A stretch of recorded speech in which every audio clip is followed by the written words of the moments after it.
할렐루야. 우리 크게 아멘 하겠습니다. 할렐루야.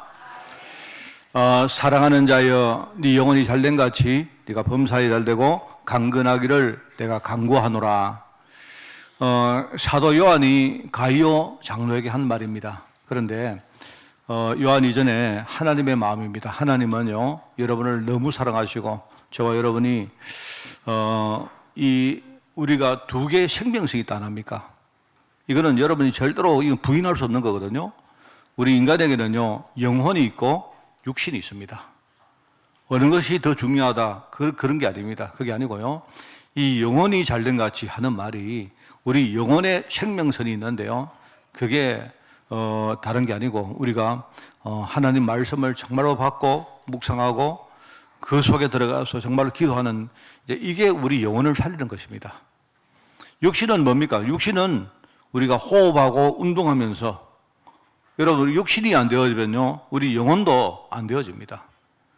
이 두 가지를 살리는 시간입니다, 여러분이. 그래서 여러분이 오늘 정말 그 하나님의 마음을 가지고 여러분이 간절한 마음으로, 오늘 아침에 제가 달력을 보니까요, 파수꾼이 아침을 간절히 사모하는 것이 내 영혼이 그 여호와를 사모하나이다.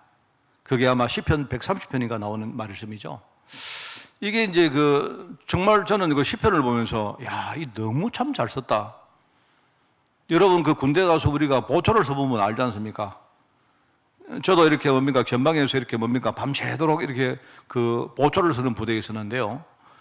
정말 그 밤에 우리가 보초를 나가면요, 정말 아침이 오기를 간절히 사모합니다.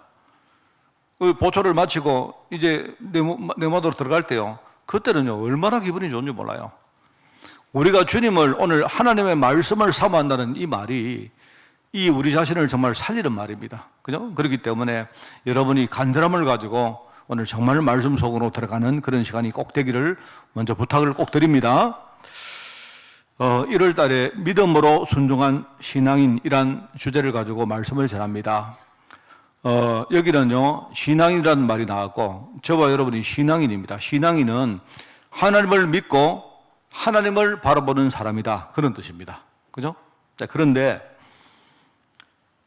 여기에 믿음이란 단어와 순종이란 단어가 나왔습니다. 믿음으로 순종한다 했는데요, 그런데 여러분이 잘 알아야 될 게 있습니다. 저는 제 간증입니다만은요, 저는 옛날에 믿음으로 정말 기도를 했을 때가 있습니다. 그런데 그때 아무리 기도해도 이게요, 응답이 안 왔어요. 저는 그때 생각을 두 가지 했습니다. 하나는, 하나님이 안 계시는데 내가 공연히 속아서 내가 엉터리짓을 한 거 아닌가 라는 생각이 하나 있었고요. 또 하나는, 내가 더 열심히 기도해야 될까? 이 두 가지 생각이었습니다. 그런데 내가 볼 때는요, 틀린 겁니다. 다 틀린 겁니다. 저는 옛날에 믿음으로 기도했을 때 응답을 전혀 못 받았는데요, 어느 날 믿음이 뭔가를 깨달았어요. 믿음은 내가 기도 열심히 하면 하나님이 내게 응답 줄 줄 믿습니다. 그거는 나의 신념입니다. 그거는 내가 정한 거예요. 그거는 내가 만들어 놓고 내가 열심히 부리는 바로 신념에 불과합니다. 그것보다 하나님이 기도와 관계없이 나를 자녀 삼으시고 내게 축복 주시겠다고 약속을 하시겠어요. 저는 어느 날 그걸 알았습니다. 아까 우리 그리스도 오직, 정말로 하나님께서 나를 살리기 위해서 정말로 2000년쯤 전에 그리스도를 보내시고 내 문제를 십자가에서 깨끗하게 끝냈다는 사실을 알았어요. 정말 이 복음이 하나님 내 것으로 만들기 위해서 하나님이 여러 가지 내 주위의 환경 속에 내가 신념으로 기도하는 그것들이 전부 다 이게 장애물이라는 사실을 진짜 알았습니다. 저는 정말로 그거 알고 나서 그때부터 하나님이 나를요, 응답 속으로 이끌어 갔어요. 정말로 저는 이게 내 신앙의 제일 큰 그림입니다. 내가 정말 옛날에 믿음이 뭔가를 모르고 내 신념을 내가 믿음이라고 그렇게 생각했구나. 어느 날 내 신앙이 하나님 언약 신앙으로 바뀌었습니다. 정말 하나님께서 나를 살리시고, 우리 아까 장로님도 그 기도 하시던데요, 나를 통해서 하나님이 정말로 세계 복음화하고 사람 살리는 그 일에 하나님이 나를 쓰시는 겁니다. 저는 내가 아무리 부족해도 하나님의 약속을 내가 붙들었는데요, 그때부터 하나님이 나에게 응답이라는 흐름 속으로 집어넣으세요. 그래서 저는 믿음이란 말이 그거구나. 믿음은 하나님의 언약을 아는 거구나. 그러면 순종은 뭡니까? 순종은 무조건 따르는 게 아니죠. 하나님의 언약을 내가 알았기 때문에 내가 스스로 억지로가 아니고 강요가 아니고요, 내가 뭔가 무섭기 때문에 하는 게 아니고 말입니다. 그게 아니고 하나님 언약을 내가 알았기 때문에 나는 내 것을 넉넉히 내가 버리고 하나님 따르겠습니다. 그게 순종이죠. 믿음으로 순종한 신앙인들 이야기가 쭉 나옵니다. 우리 첫째 주 뭐 이야기했습니까? 왜 하나님께서 노아를 통해서, 노아에게 왜 하나님이 방주를 만들어 했습니까? 재미입니까, 여러분? 심심하니까 그런 겁니까? 아니잖아요. 하나님이 심심하니까 방주 만들어라. 너 왜 방주 안 만드니? 내가 방주 그게 아니잖아요. 어느 날 노아가 이 땅이 지금요, 네피림이라는 이 불신앙 문화가 막 들이치는데 방주를 만들지 않고는요, 그러면 어떻게 세상에서 우리가 살아남을 수가 있습니까? 이걸 봤단 말입니다, 이걸. 방주를 만들었다는 게 아니고요, 그것보다 정말 왜 방주를 만들어야 되는 이유를 안 거예요. 그거를 알고 하나님이 산 위에다가 산 꼭대기에 방주 만들어 하니까 그냥 순종한 거예요. 그게 노아입니다. 하나님이 아브라함 보고 아브라함아, 너는 갈대아 우르를 나와라 한다. 내가 내게 지시할 가나안 땅으로 가라 했는데요, 왜 가야 됩니까? 여러분이 우리가 살다가 오늘 여기 사니까 이제는 너무 좀 지겹다, 여러분이 그냥 지겹기 때문에 우리 이사 가볼까, 그런 겁니까? 아니지 않습니까? 하나님은 우리를요, 그냥 마음껏 너 일로 와, 너 절로 가, 이러시는 분이 아닙니다. 하나님은요, 뜻이 항상 일정해요. 하나님은요, 우리가 몰라서 그렇죠. 하나님은 지금 나를 살리고 다른 사람 살리기 위해서 나를 이렇게도 하고 저렇게 하시는 거예요. 그걸 안 겁니다. 그걸 알았기 때문에 아브라함이 자기 땅 갈대아 우르를 떠나서 가나안 땅으로 간 거예요. 물론 내가 볼 때는요, 다 알고 나온 건 아니죠. 긴가민가 했을 겁니다. 그런데 계속 가면서 뭡니까? 그걸 발견한 거예요. 하나님이 아브라함에게 계속 이야기합니다. 아브라함아, 내가 너와 네 후손으로 말미암아 천하 만민이 복을 얻게 할 것이다. 어느 날 이 언약이 아브라함 것이 된 겁니다.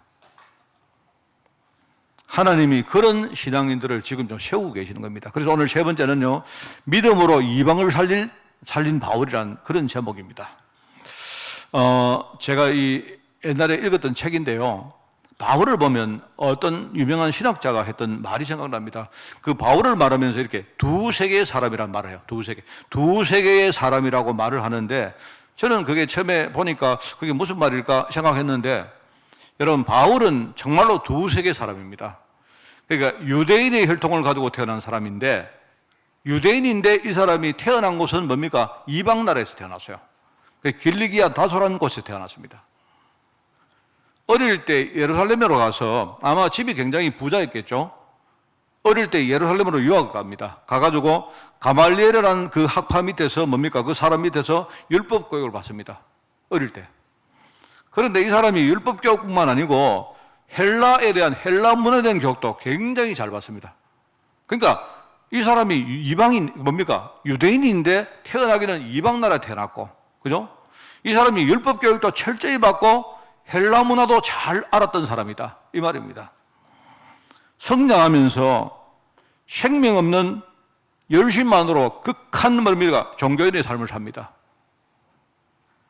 나중에는요, 복음 속에서 진짜 참된 신앙인의 체험을 하는 사람이 바울입니다, 여러분.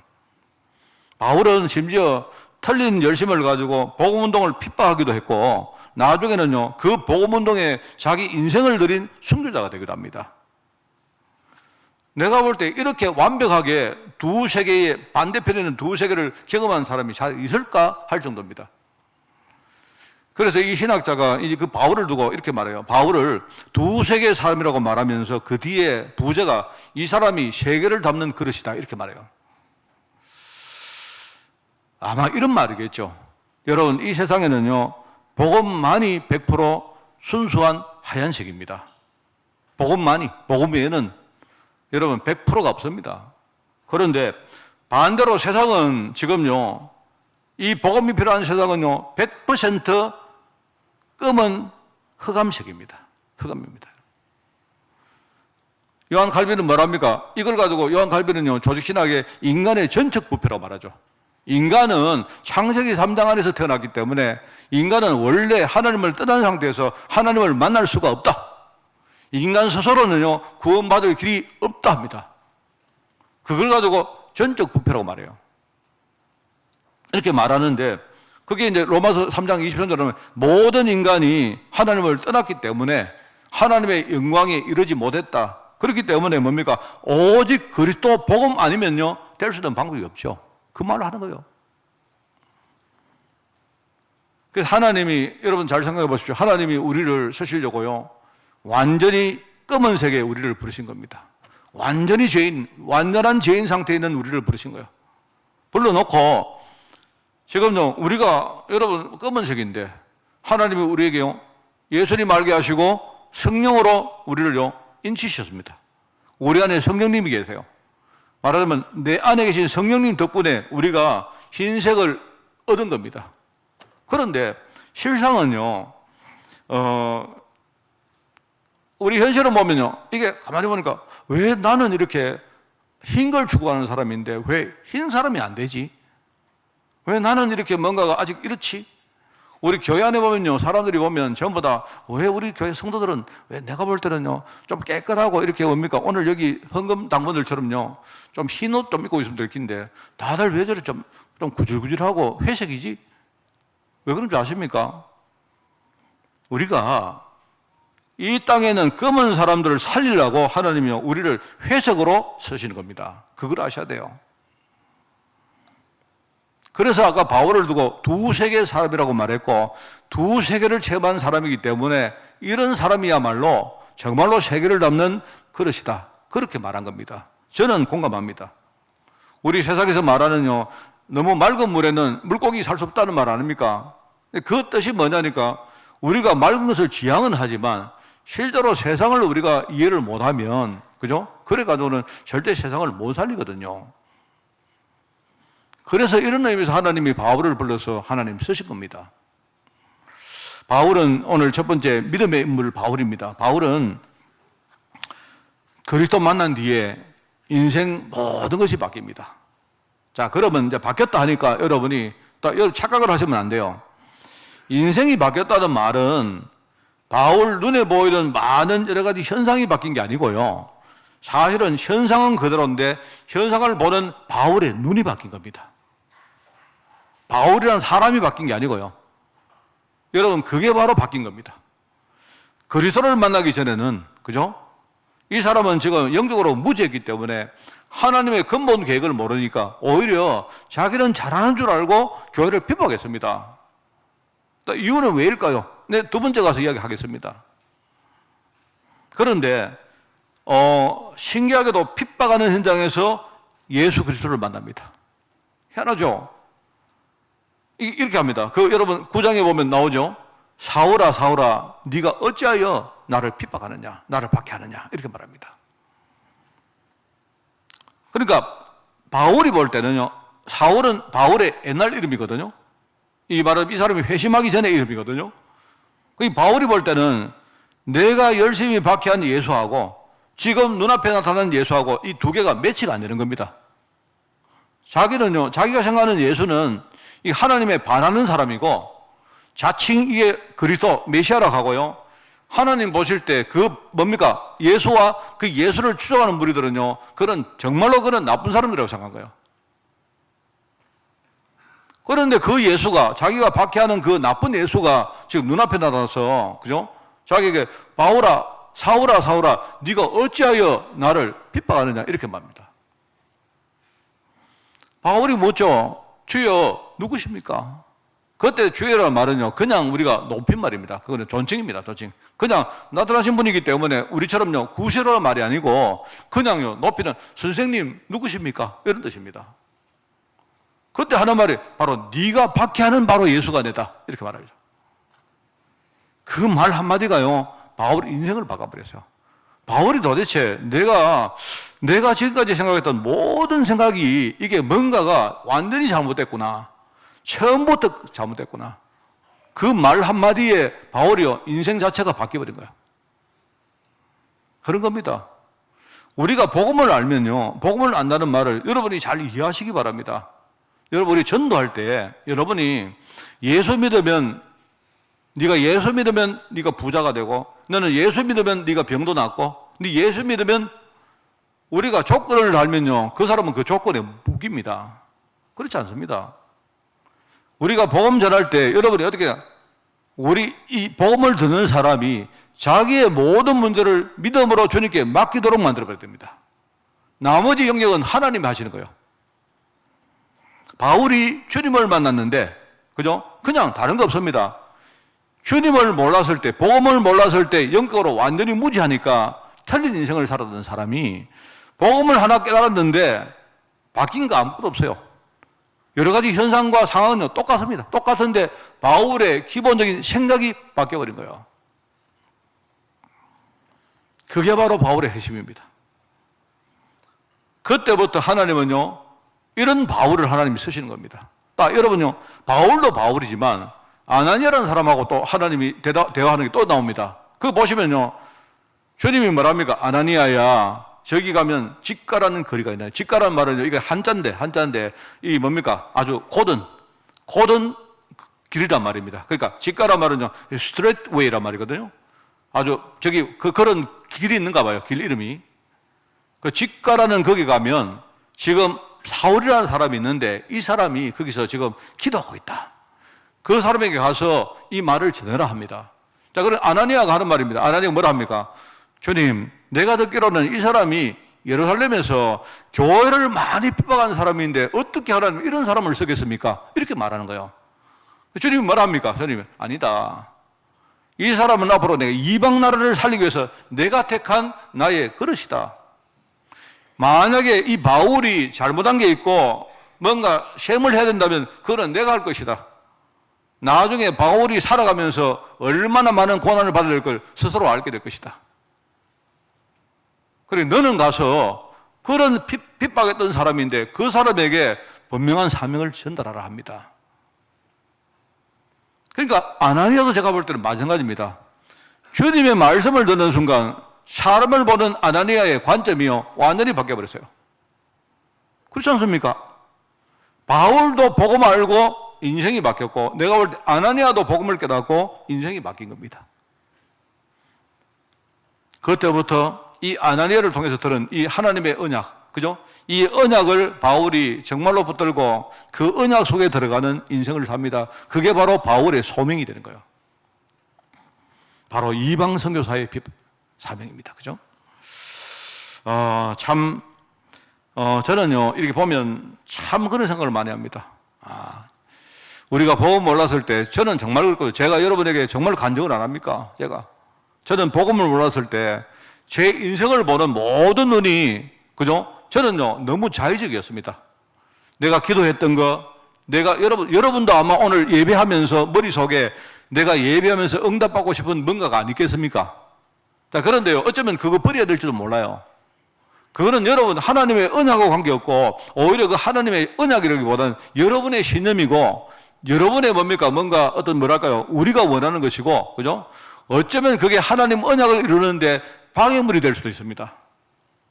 바울이 말합니까? 나는 그리스도 만나고 나서 내가 이때까지 자랑해왔던 모든 것들을 나는 배설물로 다 버렸다.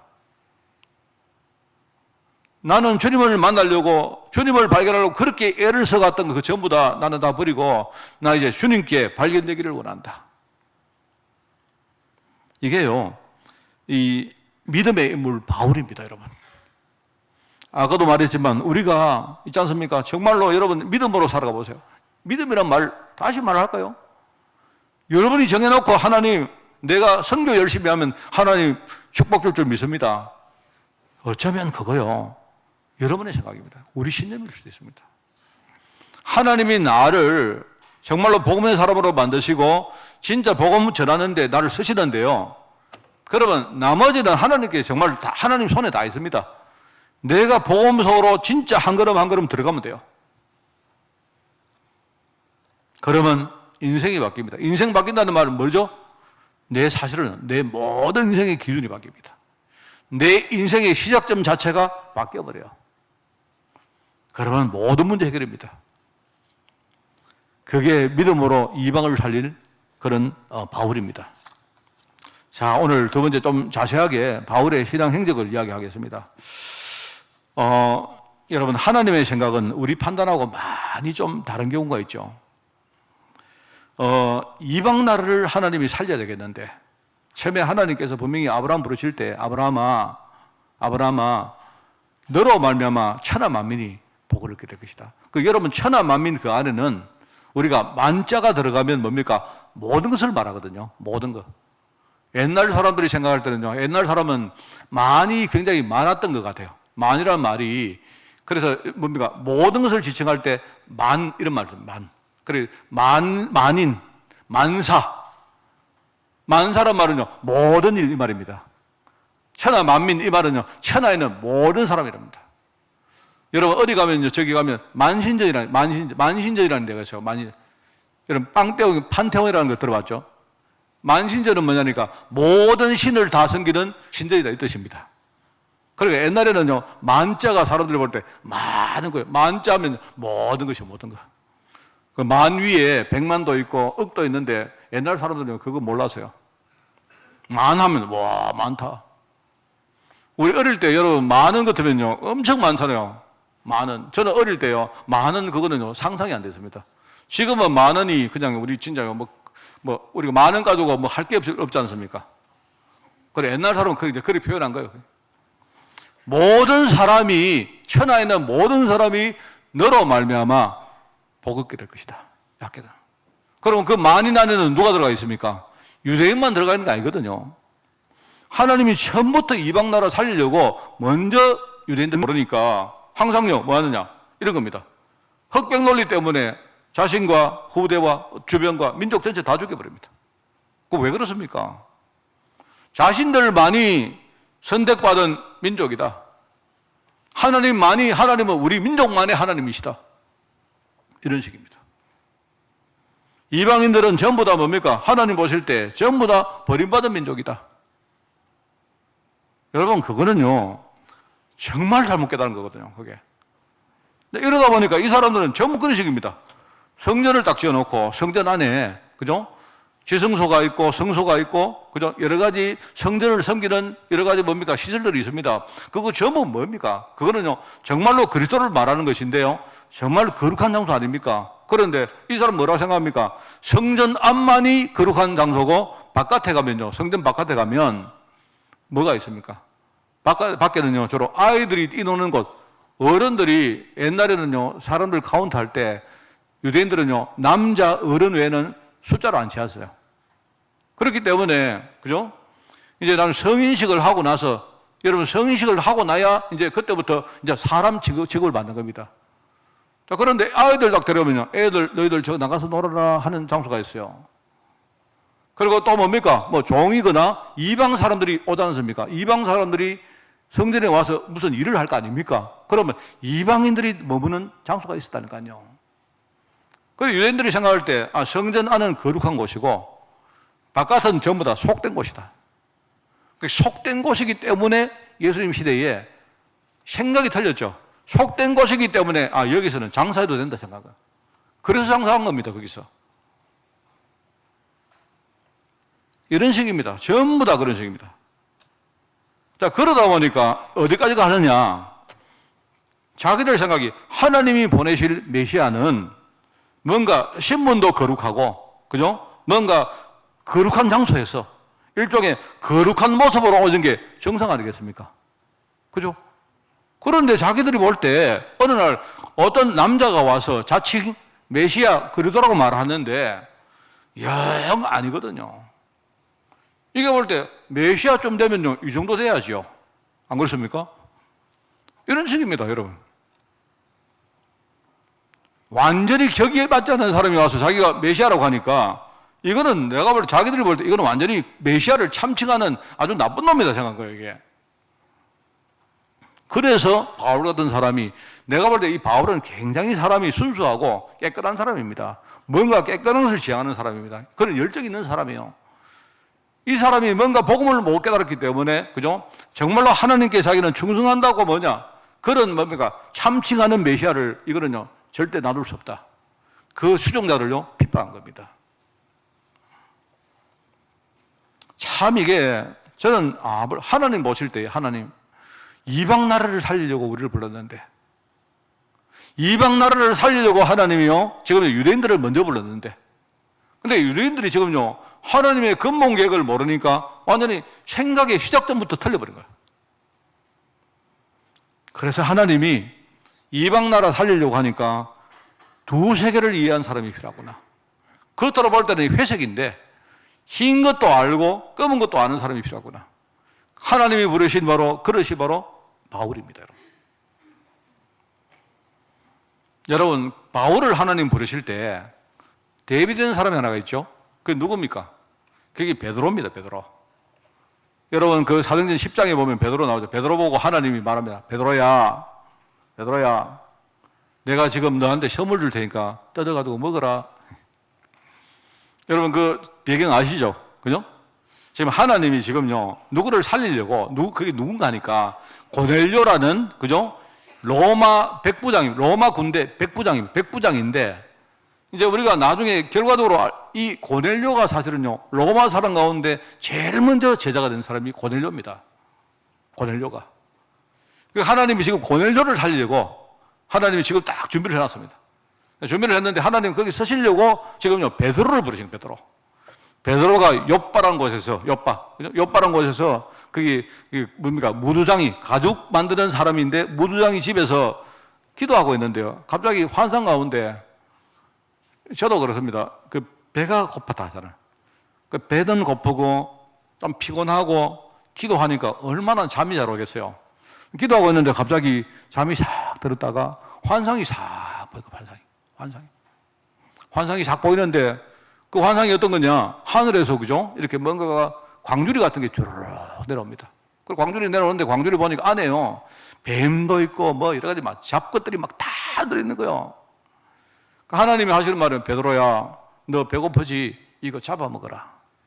하나님 참 미안하죠. 저는 하나님이 하시는 방법 굉장히 과학적입니다. 저는요. 만약에 여러분이 있잖아요, 베드로가 지금 배가 불러요. 배가 이건 제 상상입니다만요. 배가 부를 때 하나님, 베드로야 잡아먹어라. 베드로 뭐라 하겠습니까? 하나님 저 배부른데요. 이럴 거 아닙니까? 베드로는 지금 배가 고파요. 뭐라도 지금 먹을 테죠. 그죠? 배가 고프니까.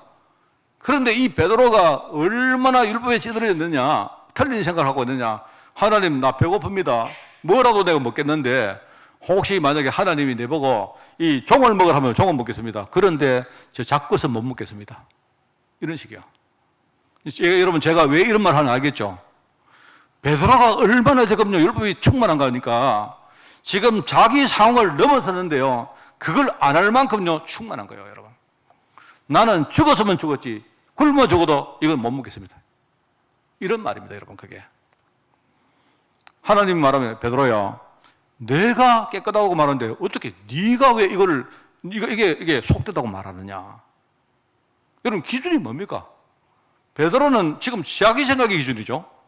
하나님 열심히 나는 율법을 준수했습니다. 네, 이런 더러운 것은 절대 먹지 않습니다. 그거는요, 지 생각이죠.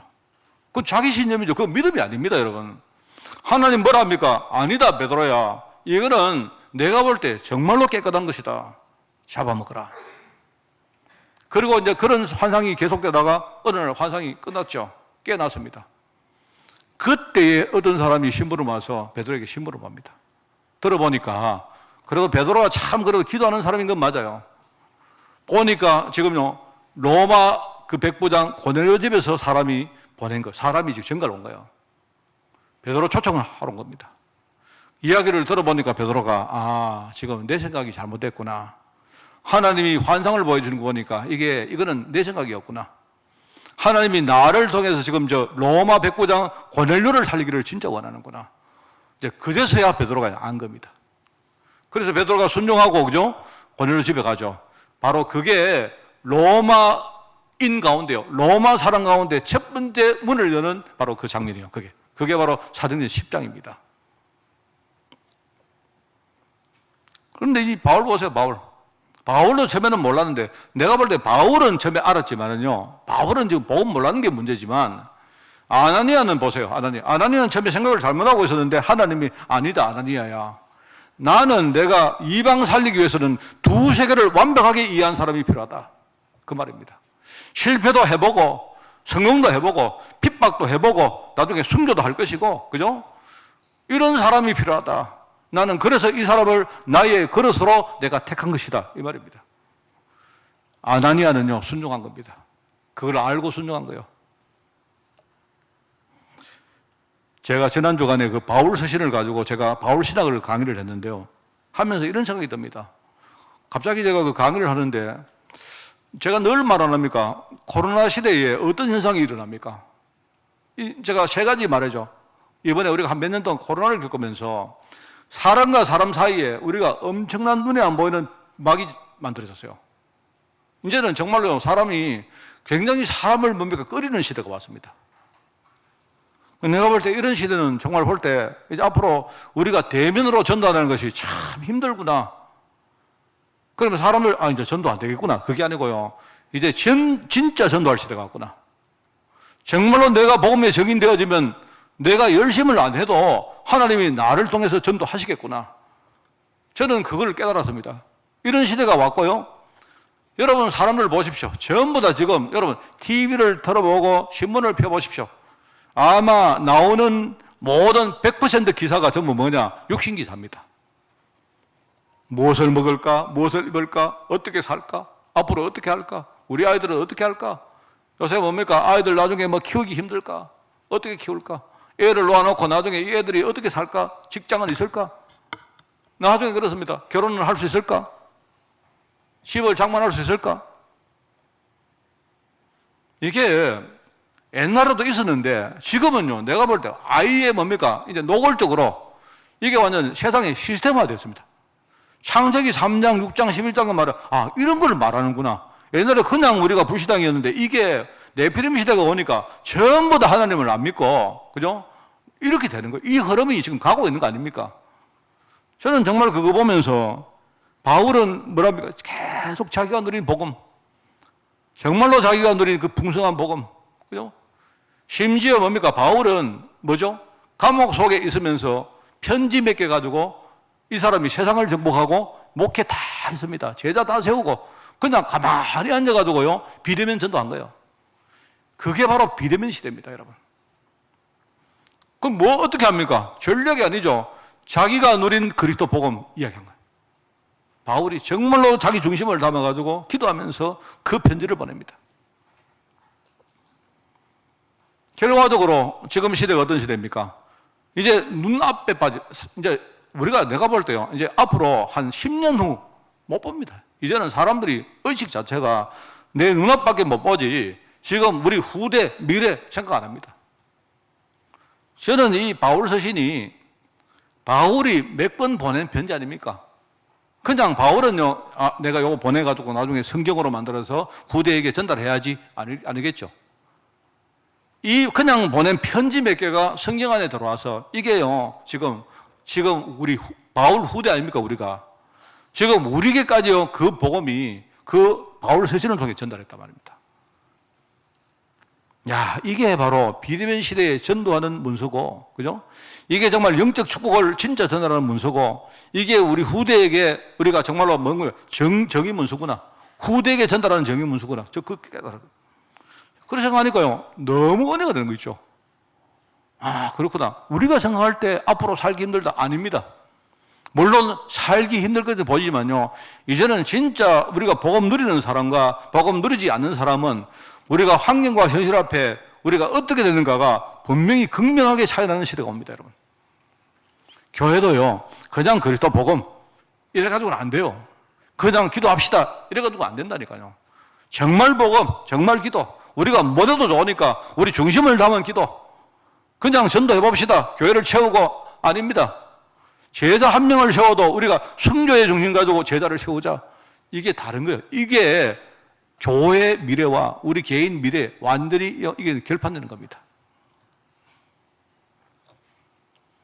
바울이 어떻게 살았느냐? 언약의 믿음 가지고 아까 사도행전 9장에 나옵니까? 하나님이 너를 이방 선교사로 세웠다. 너를 이방인의 사도로 내가 불렀다. 내가 택한 나의 그릇이다. 알고 보니까 로마를 살리는 제자의 플랫폼을 만든 그런 사도입니다. 자기는 몰랐죠. 나중에 말하겠습니다만은요, 뭐냐. 전부 다 하나님이 로마를 살리려고 처음부터 하나님이 바울을 부르신 거예요. 그러면서 이 서신 가지고 후대에게 언약을 개성한 신앙인들입니다.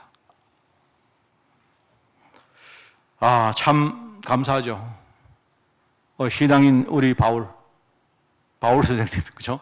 우리 바울 선배님, 나도, 우리 전부 다 우리도 정말 우리가 믿음으로 정말 하나님의 절대계획 속으로 우리가 순종하고 따라가겠습니다. 아마 여러분 이런 중요한 결단이 있어야 될 줄 믿습니다. 오늘 말씀을 제가 이렇게 정리하겠습니다. 바울을 통해서 하나님이 주는 교훈이 있습니다. 그죠? 여러분 보면 이 바울 인생을 쭉 보면요. 하나님이 처음부터 로마를 살릴 일을 하나님이 하시려고 마음을 먹으셨는데, 그죠? 근데 이제 그 일을 하시는 순서가 있어요. 순서가 있는데 내가 볼 때 첫 번째는 바울을 준비한 겁니다. 바울은 처음에 자기는 몰랐는데 하나님이 바울을 준비해서 많은 세계를 경험하게 체험하게 만든 겁니다.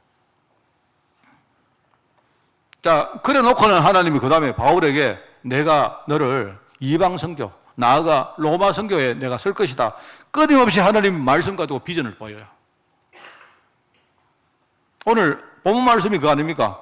사도행전 9장에 나오지 않습니까? 처음부터 이방인 내가 살리려고 내가 택한 나의 그릇이다. 여러분 사도행전 26장에 가면요, 바울이 나중에 체포된 후에, 그죠? 바울이 여러분 법정에서 증거할 때 이야기를 합니다. 하나님 나를 부르실 때에 내가 이방 살릴 선교사로 하나님 부르셨다. 그렇게 하나님 친히 내게 말씀하셨다. 그렇게 말합니다. 그렇게 말씀하셨고, 그리고 나중에 뭡니까? 사도행전 13장에는 뭐죠? 안디옥 교회에 이런 데여서 실제로 이 사람이 선교팀이 되어서 파송을 받습니다. 파송을 받는데 처음에는 몰랐죠. 그런데 나중에 보니까요, 심지어 두 번째 선교 여행 때는 바나바하고 바울이 다 갈등이 생깁니다. 왜? 마가 요한 데려가자. 아니다. 이것 때문에 서로 싸워요. 서로 갈등해가지고 서로 이게 찢어집니다. 팀이 두 팀으로 나눠져요. 그래서 바나바는 마가 요한 데리고 가죠. 그런데 바울은 누구를 데려가느냐? 실라라는 사람을 데려가요. 여러분 성경에 보면 실라 내지는 실루아누라고 나옵니다. 이 사람을 데리고 가는데 알고 보니까 이 사람은, 그죠? 처음부터 로마 시민권 가진 사람이에요. 바울도 로마 시민권 가진 사람이고 이 사람도 로마 시민권 가진 사람입니다. 가는데 그때부터 만나는 사람들 전부 다 누구냐? 미래에 로마 가서 사역할 동역자들 하나님이 계속 만나게 하는 겁니다. 하나님은 그렇게 하시는 거예요. 그러다가 어느 순간에 이제 하나님 뭐랍니까? 바울에게 직접 바울아, 네가 로마도 봐야 될 것이다. 네가, 그게 19장에 나오는 말 아닙니까? 그 에베소에서 복음 전하다가 굉장히 어떤 소동이 일어나죠. 그 소동 때문에 그 소동이 가라앉고 난 다음에 하나님 뭐랍니까? 바울아, 네가 로마도 봐야 될 것이다. 이 말을 합니다. 너는 앞으로 로마 가야 된다. 로마 가서 로마를 보아야 된다. 지금 세상 현장에 일어나는 이 모든 일들이 네가 앞으로 로마에서 겪게 될 문제다, 이 말입니다. 그걸 보라는 거예요. 사도행전 21장에 나오지 않습니까? 그죠? 21장은 뭐냐니까 이 사람이 이 예루살렘 공회 앞에서 재판받을 때입니다. 재판을 받고 나서 하나님께서 네가 오늘 그 공회 현장에서 재판할 때 이 사람이 복음 전했거든요. 그때 하나님 뭐랍니까? 바울에게, 바울아, 너는 오늘 한 것처럼 네가 로마에서도 네가 증언해야 될 것이다. 이렇게 말합니다. 나중에 뭡니까? 27장에 보면 배를 타고 로마로 가는데 풍랑을 만나죠.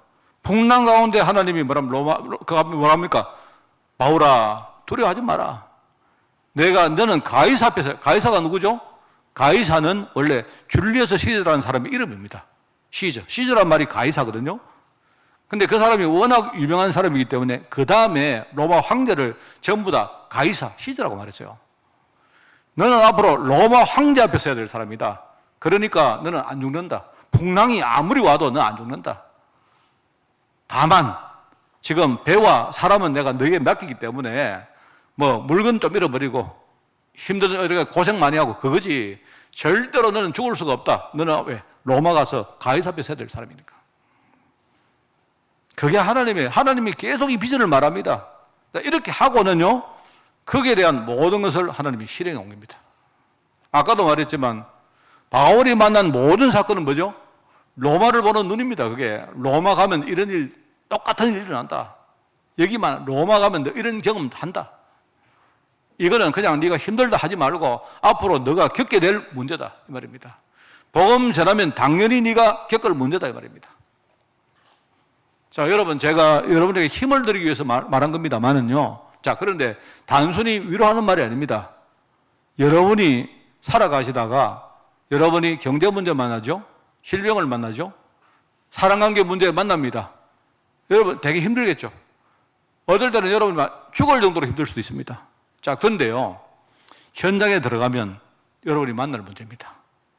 더더욱 뭡니까? 우리 후대가 전도하는 현장에 만날 문제입니다. 내가 이 문제를 겪고 복음으로 내가 이겨내고 내가 우리 후대에게 물려줄 유산을 만들 아주 절호의 기회입니다, 여러분. 그게 생각을 바꾸셔야 돼요. 그러니까 저는 내가 부족하지만 만약에 우리 자녀가 우리 후대가 앞으로 겪을 어려움을 내가 한 10분의 1이라도 내가 짊어질 수 있다면요, 저는 기꺼이 짊어지겠습니다. 그렇게 힘들지 않습니다. 내가 이 문제 속에 빠지니까 힘들죠. 하나님 계획이 이런 거구나 여러분 깨달으면요, 여러분 굉장히 힘이 생깁니다. 우리는 언약의 사람이기 때문에, 그죠? 내 안에 계시는 성령님이 내게 힘 주세요. 그래, 괜찮다.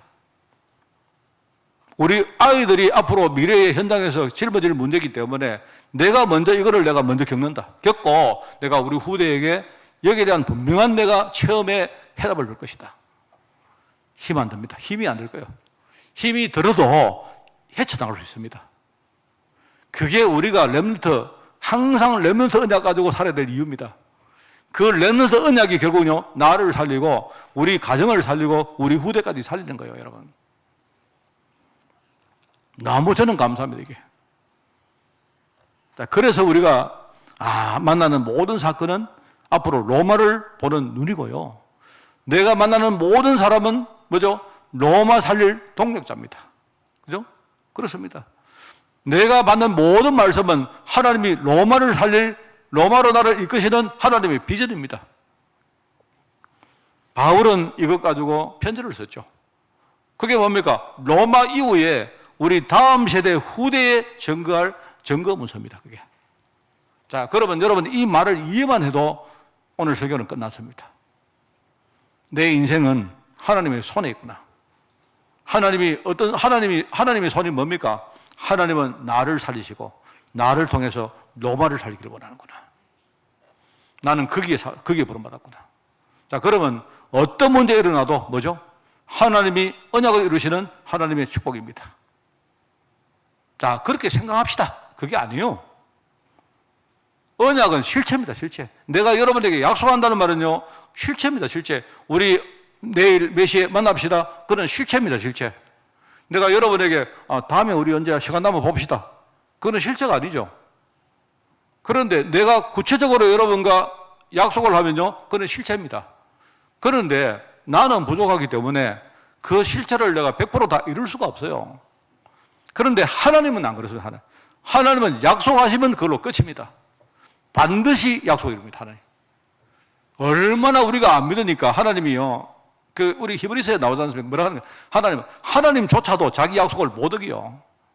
심지어 하나님이 약속을 하시는데 자기 이름 걸어놓고 약속했다. 이렇게 말해요. 워낙 우리가 안 믿으니까. 여러분, 우리가 안 믿으면요, 우리가 흔히 약속할 때 약속 이래 안 합니까? 그냥 약속합시다. 내일 만납시다. 이렇게 약속하고 돈 빌릴 때 내 갚을게요. 약속합니다. 이렇게 하는데요. 눈치를 보니까 저 사람이 안 믿는 건네? 그리고 안 믿을 것 같으니까 내가 그러면 내가 우리 아들 걸어놓고 약속할게요. 이러잖아요. 내가 목사 아니냐, 내 목사. 내 목사 이름 걸어놓고 내가 약속할게. 안 믿으니까 말하는 거 아닙니까? 안 믿으니까. 믿는다면 내가 그런 말 할 필요가 없죠. 내일 갚을게 하면요, 갚는 거 아닙니까? 하나님이 우리에게 진짜 언약만은 믿어라. 반드시 내가 이루겠다. 이것 붙들고 너희들 살아갈 때에 내가 분명히 너를 축복하겠다.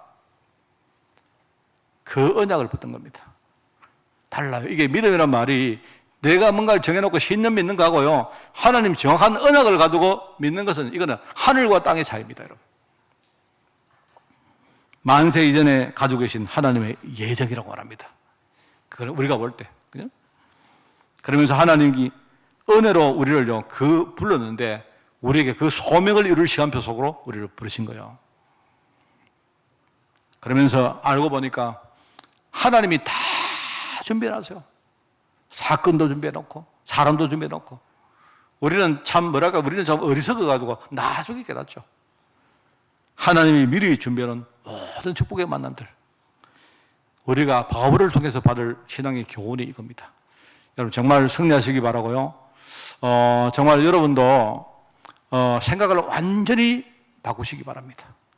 혹시 내 신념이 있고 내 생각이 있다면 그것부터 나는 새롭게 시작하겠다. 언약의 여정 속으로 들어가는 진짜 축복받을, 여러분 축복받아가지고요, 정말 가문 살리고 후대 살리고 진짜 현장 살릴 여러분 되시기를 예수님 이름으로 축원을 드립니다. 하나님 믿음으로 이방 살리기를 원합니다. 우리가 믿음 가지고 하나님이 원하시는 후대 사역에 쓰임받기를 원합니다. 우리 가문을 살리고 정말 우리 현장에 정말로 복음 증거하는 이 축복을 내가 살아있는 동안 누리기를 원합니다. 우리가 죽은 이후에 우리 후대에게 정말 우리 아버지가, 우리 어머니가, 우리 목사님이, 우리 장모님이 우리에게 신앙 유산을 남겼노라고 그런 정인 문서를 우리가 남기기를 원합니다. 축복하여 주시되 언약의 여정 속으로 깊이 들어갈 수 있도록 모든 죄종들을 축복하여 주옵소서. 감사드리며 예수님의 이름으로 기도드리옵나이다. 아멘.